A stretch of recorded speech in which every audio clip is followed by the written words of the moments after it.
Leo nimekutana nanyi kwa swala moja tu kubwa kwa ajili ya kuzungumzia utekelezaji wa ilani ya Chama cha Mapinduzi mkoa wa Kilimanjaro wa siku 100 za serikali ya awamu ya 6 inayoongozwa na Daktari Samia Suluhu Hassan, Rais wa Jamhuri ya Muungano wa Tanzania na mwenyekiti wa Chama cha Mapinduzi.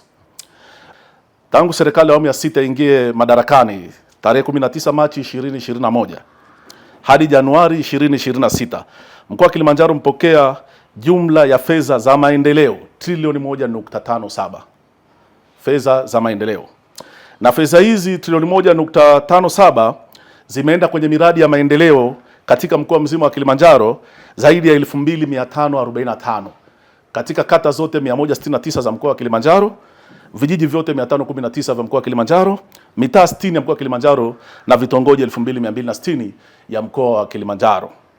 Ndani ya siku 100 za serikali ya awamu ya 6 yamefanyika mambo mengi. Tumepokea miradi mingi ya kimaendeleo katika mkoa wa Kilimanjaro. Kuanza utekelezaji wa miradi ya kimkakati ikiwemo ujenzi wa stendi, masoko na mabwawa. Ujenzi wa stendi ya mabasi Ng'anga Mfumuni kwa gharama ya shilingi bilioni 19.7. Pia kuna kuanza kwa ujenzi wa stendi ya mabasi halmashauri ya wilaya ya Mwanga ambao tumepokea kiasi cha shilingi bilioni 3.8.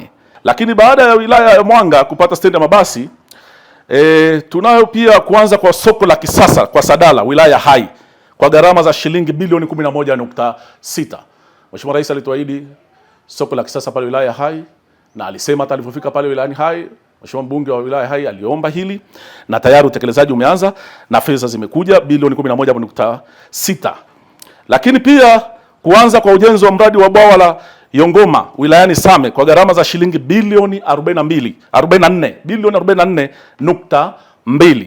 Ukiachana na swala la bima za afya kwa wote ambao bado linaendelea, lakini ukiachana na swala la kutuletea watumishi zaidi ya 1914, ukifuatilia miradi ambayo imetekelezwa ndani ya siku 100 za Daktari Samia Suluhu Hassan katika mkoa wa Kilimanjaro, tukianzia na stendi ya Ng'anga Mfumuni, stendi ya mabasi ya Mwanga, soko la kisasa la kwa Sadala pale, na ujenzi wa bwawa la Yongoma kule Same, lakini bila kusahau fedha za miradi ya umeme.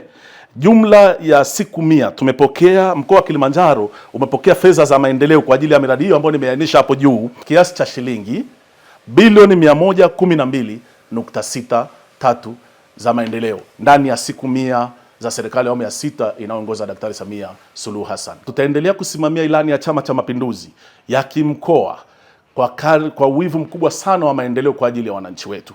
Tutaendelea kusimamia na kukagua na kufuatilia miradi yote inayoletwa katika mkoa wa Kilimanjaro kuhakikisha kwamba inaenda kama ilivyopangwa kwa kufuata utaratibu na kanuni na miongozo ya serikali.